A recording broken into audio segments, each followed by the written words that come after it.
Please help me welcome on stage for a keynote, Noelyne Sumba. Have the opportunity to actually gain retirement, and you won't have to work for a long period of time just to conserve your wealth. So another thing that's very important for me is the concept of motherhood. I feel mothers should be given the option of either whether they want to work from home. So for those who are in childbearing age, I also feel like women can now get an opportunity to work from home while taking care of their kids. Huge shout out to a project dear to me, the Bitcoin Babies, who are teaching mothers on nutrition while paying them using Bitcoin.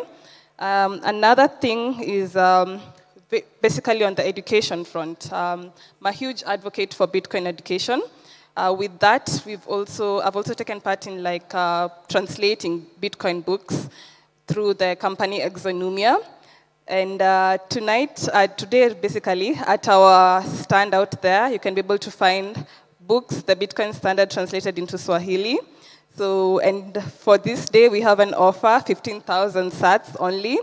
And you can either buy it for yourself, and if you're not a Swahili speaker, you can buy it for any other Kenyans.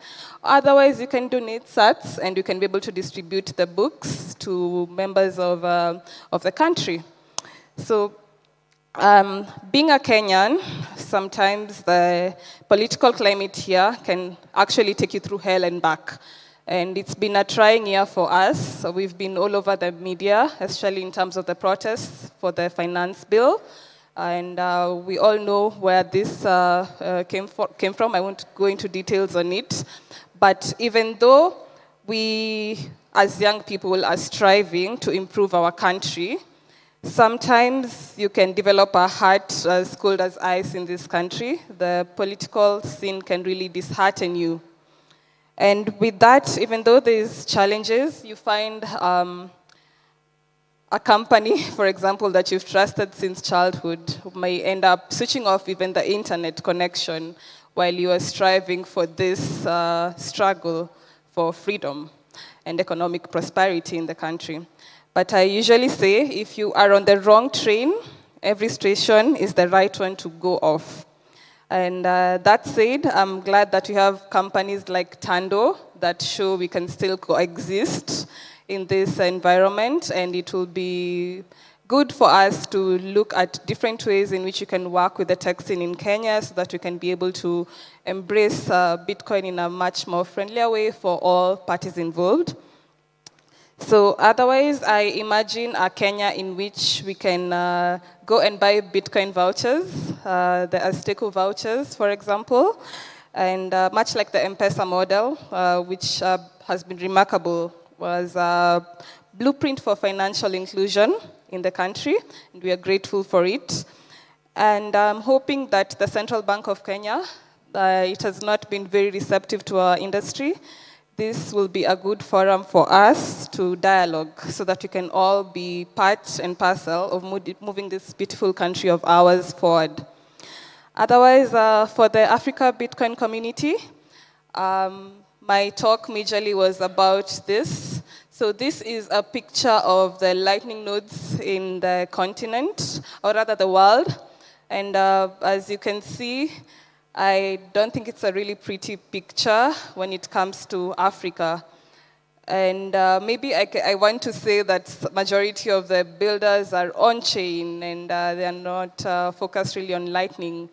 But I want to wonder, are we really building towards making things much more efficient in terms of the space? So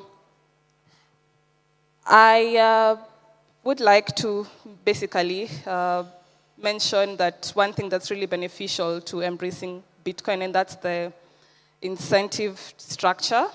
Working in Machankura, we are wholly a Bitcoin company, meaning we have it in our balance sheets, and we also pay our employees in Bitcoin, and we accept Bitcoin also as payments. And the incentive structure, as I have noted, tends to also shift the behavior. such that it enhances collaboration. So if you're an employer, I would like to urge you, try and paying your employees in Bitcoin. They might actually not want to even quit their jobs. It's very difficult to want to leave Bitcoin once you adopt it. But otherwise, I feel that Bitcoin not just encourages long-term thinking, but it enhances self-reliance and collaboration. And that is something as the Africa Bitcoin community we should strive towards working. And this is just, when I look at this, I want to be hopeful because I see opportunities of having nodes in many other countries in Africa. So it's more of like posing a challenge. Can we run these nodes in Africa? Let us be the ones to build our continent. And for Bitcoin businesses and companies, I urge you, accept Bitcoin in payment, pay your employees in Bitcoin as well. We are the ones who are going to build this economy. Otherwise, I feel if we position ourselves this way, we can be able to experience the kind of prosperity that eluded the farmers who accepted the oil economy. And thank you so much.